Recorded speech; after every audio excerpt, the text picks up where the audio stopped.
Bom dia, vamos começar, galera. Vamos dar continuidade aqui. Nessa aula nós vamos trabalhar nas ocupações holandesas no Brasil português do século XVII, durante o contexto da União Ibérica, momento em que Portugal está sob domínio espanhol, e o momento em que a Espanha estabelece um embargo, uma proibição comercial dos holandeses no Brasil. Nós trabalhamos isso nas aulas anteriores. Vamos lá?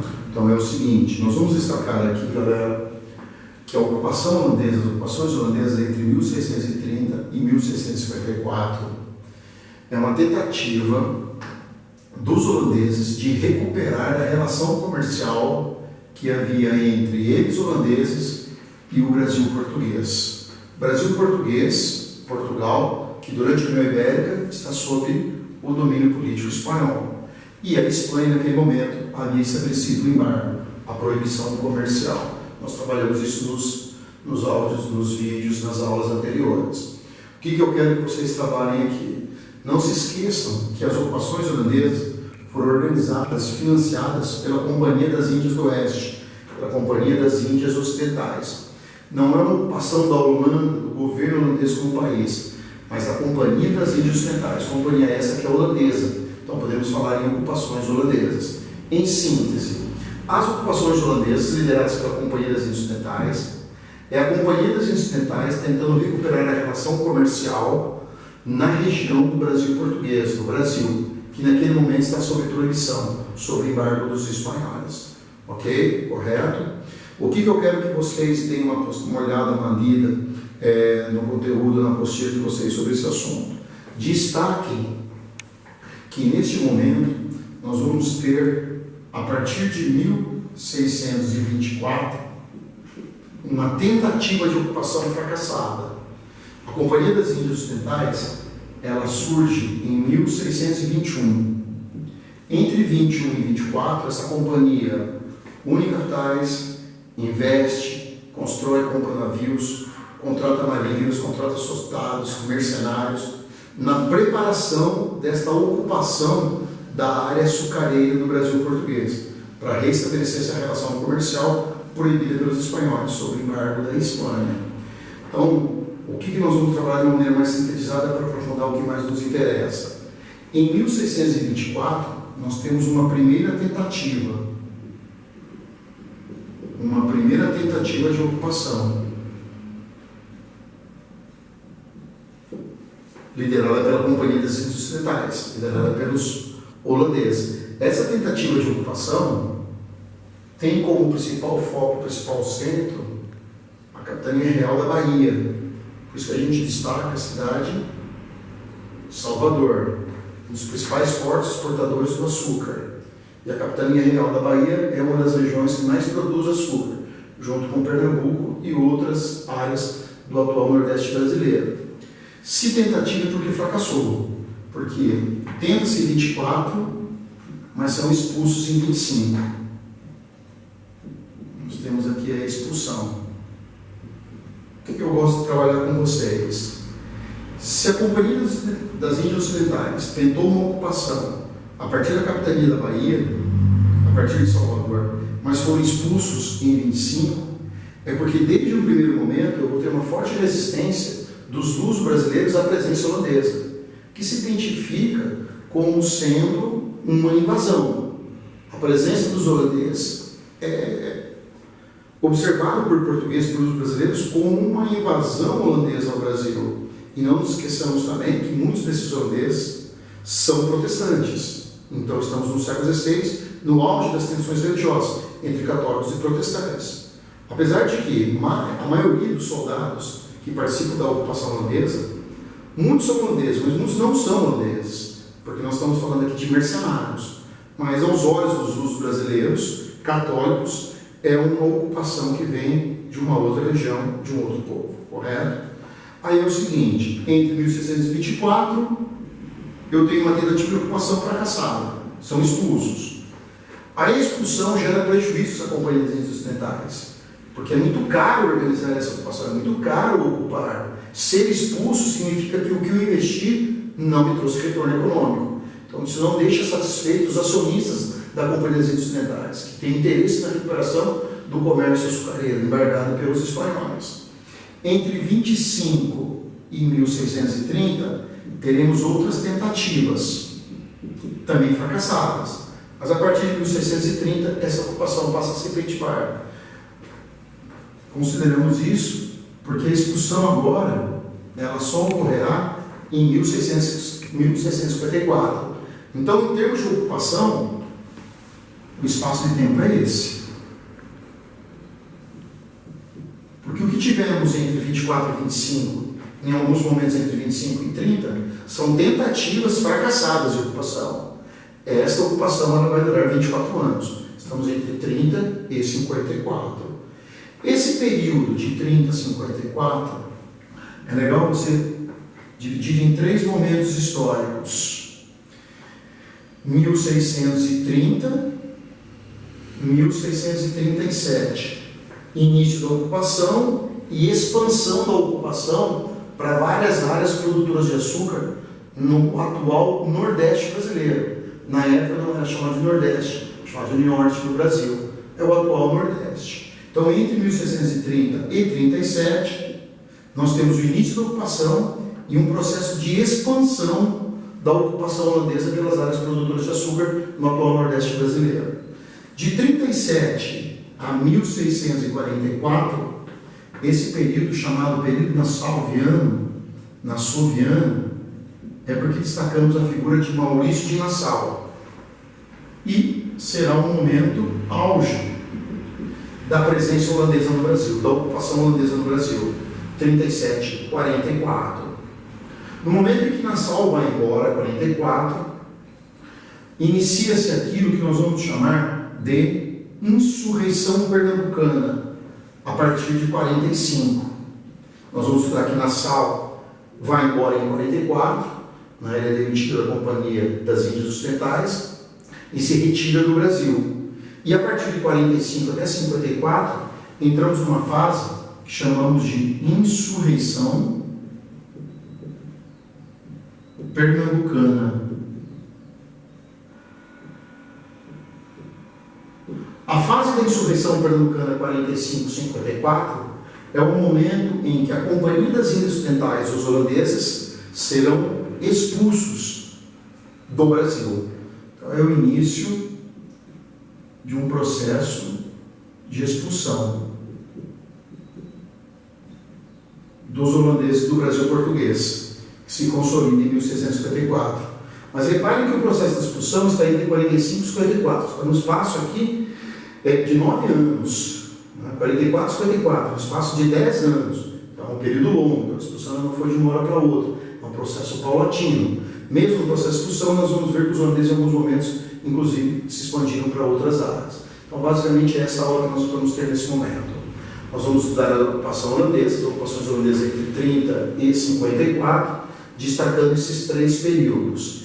Início, processo de expansão, momento auge da presença holandesa, que é o Nassau, e o momento da insurreição pernambucana, em que se inicia a expulsão, 45, consolidando 54, Batalha dos Guararapes, definitivamente os holandeses serão expulsos. Correto? Vamos dar uma destrinchada nesses 3 períodos e encerramos esse assunto. O mais importante, retomando um pouquinho, as ocupações holandesas têm como objetivo, nesse espaço de tempo, 30 e 54, recuperar a relação comercial. Os holandeses não vêm para produzir a cana-de-açúcar, plantar a cana-de-açúcar e produzir açúcar. Eles vêm para comercializar o açúcar com o mercado europeu. Nesse momento de recuperação, porque eles haviam perdido, sob embargo espanhol, sob proibição dos espanhóis. Nós já estudamos isso, correto? Vamos aprofundar agora esse período, principalmente 37, 44, 45, 54. Então, nós vimos que de 30 a 37 eu tenho um início da ocupação efetiva dos holandeses nessas áreas. De 30 a 37, nós temos um processo de ocupação e expansão. A partir de 37 até 44, nós temos aqui o chamado período nassoviano, período de Nassau. Nós vamos destacar nesse momento. O Nassau nasceu onde hoje é a Alemanha, mas ele veio da família de Oranje, que é a família real holandesa. Portanto, ele é um nobre, inclusive com sangue real. Por isso que em muitos momentos ele aparece como Príncipe Maurício de Nassau. Um homem extremamente inteligente, extremamente capaz, muito voltado para a questão cultural, uma pessoa muito destacada na questão da arquitetura, né? Um nobre, como a maioria dos nobres, iniciado também nas artes militares, comandante militar, vai participar de várias batalhas. Mas o grande destaque de Nassau foi a capacidade de estabelecer alianças com os produtores de açúcar, ou seja, com a elite colonial açucareira, e reativar, de certa maneira, a atividade comercial entre esses comerciantes holandeses e os portugueses, estimulando a produção e o comércio, por isso tido como momento auge. Então, eu gosto de trabalhar aqui no período do Nassau, 37 a 44, nós temos aqui um momento auge da presença dos holandeses. O que seria um momento auge da presença holandesa? O objetivo dos holandeses foi alcançado, que é reativar as relações comerciais. Para isso, Nassau se destaca porque ele teve a capacidade de diminuir a resistência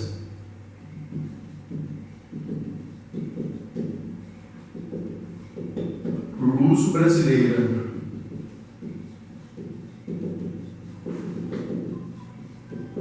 Teve a capacidade de diminuir a resistência luso-brasileira à presença dos holandeses. Não se esqueçam que, se houve uma tentativa em 24 e são expulsos em 25, é porque a resistência é grande. Se eles ocupam em 30, mas são expulsos em 54, é porque a resistência sempre existirá. Nós teremos alguns momentos de maior resistência e de menor resistência. Na época do Nassau, ele consegue diminuir essa resistência. A diminuição da resistência só foi possível porque Nassau teve a capacidade político-diplomática de se aproximar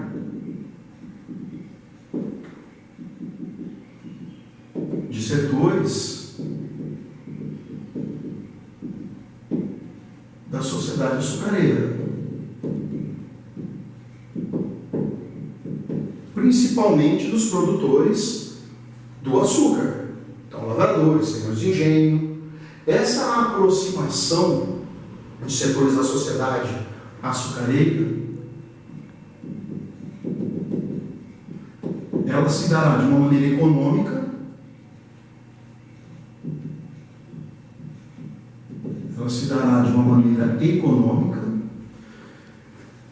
Essa aproximação do ponto de vista econômico é a facilidade, entre aspas, a facilidade que Nassau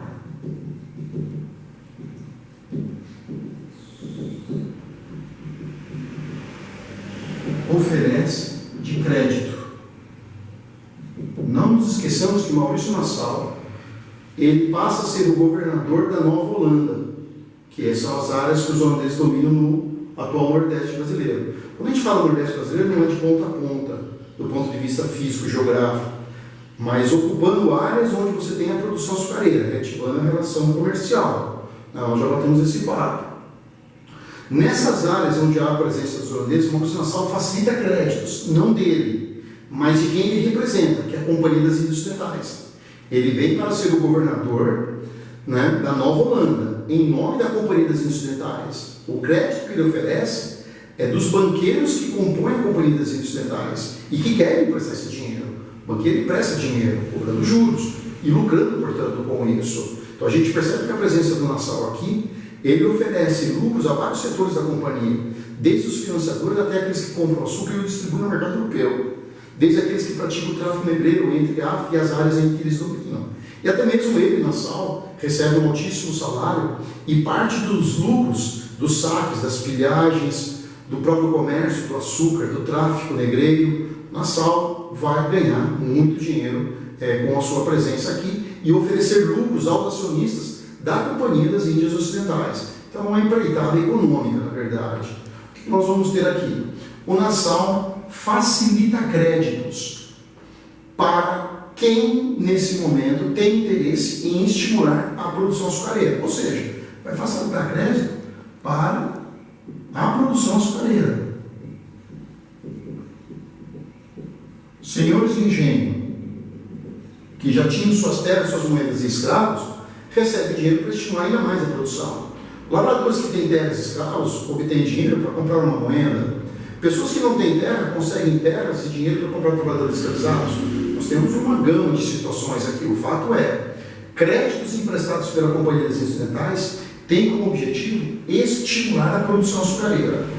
Estimular a produção açucareira é estimular a produção do açúcar. Açúcar é esse que os comerciantes da companhia vão comprar, levar para a Europa, refinar e distribuir no mercado europeu. Ou seja, obter lucro com essa atividade comercial. Aí você vai percebendo como há uma empreitada capitalista e que são vários os setores a lucrarem com isso.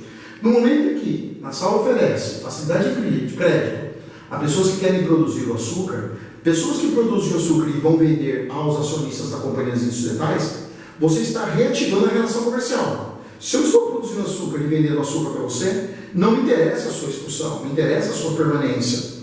Com isso, eu consigo diminuir a resistência por parte dessa elite colonial açucareira. Não posso dizer jamais 100%, mas parte dela realmente vai acabar estabelecendo uma relação comercial, vai restabelecer uma relação comercial com eles.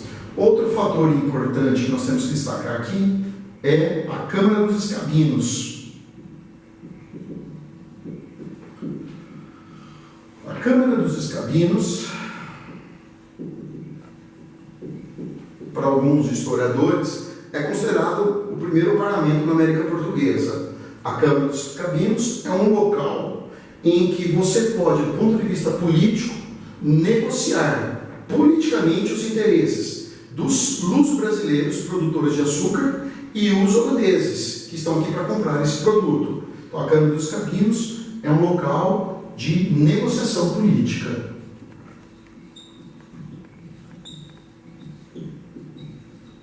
Não se esqueçamos que você tem, apesar da presença holandesa, apesar da reativação do comércio açucareiro, apesar do financiamento, você tem tensões.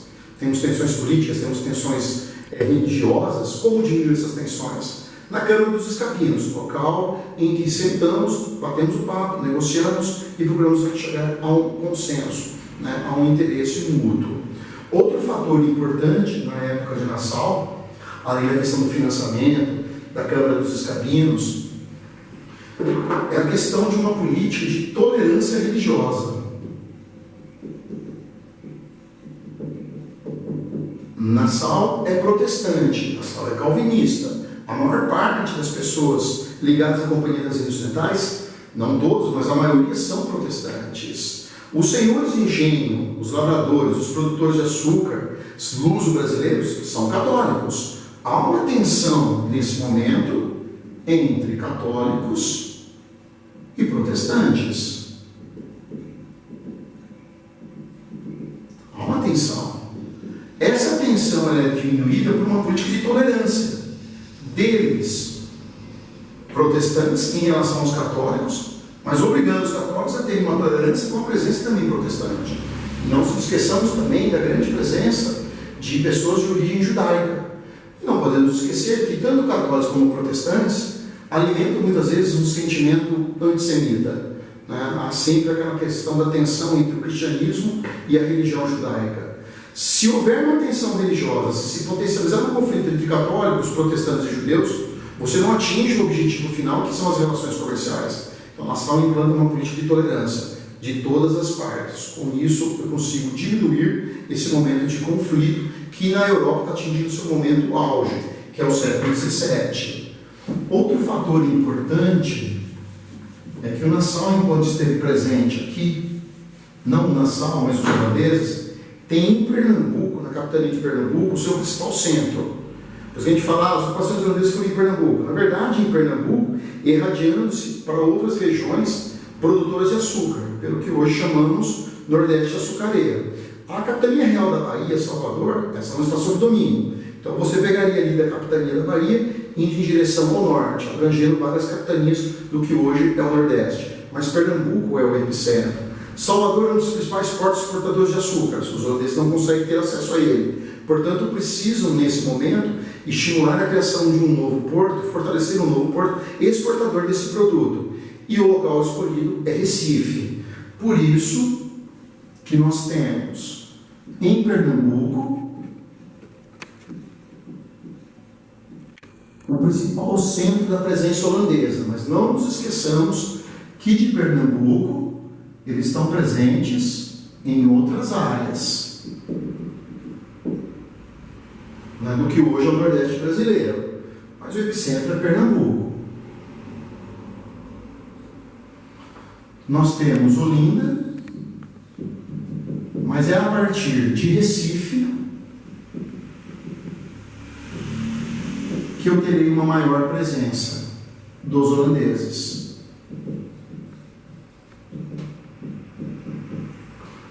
Os investimentos que os holandeses da época de Nassau farão, os centros de investimentos de Nassau é onde hoje é Recife. Então nós temos que dar esse destaque. Por isso que a gente fala aqui da cidade maurícia. Que é a cidade maurícia é uma planta arquitetônica.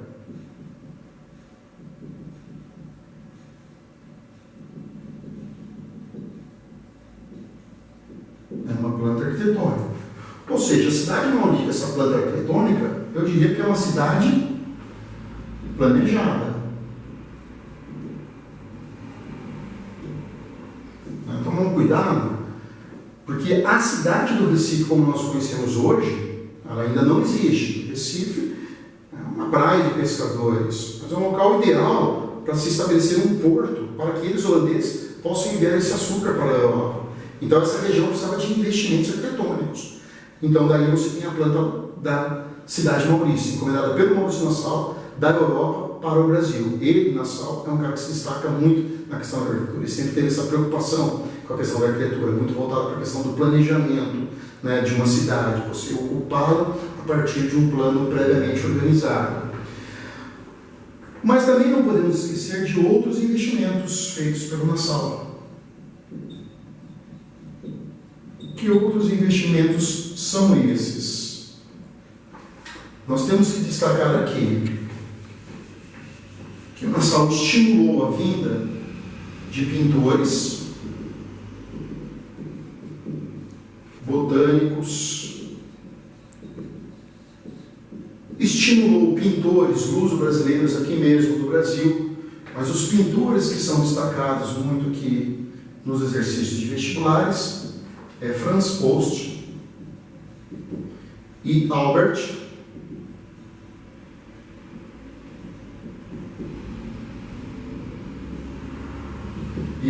Eckhout.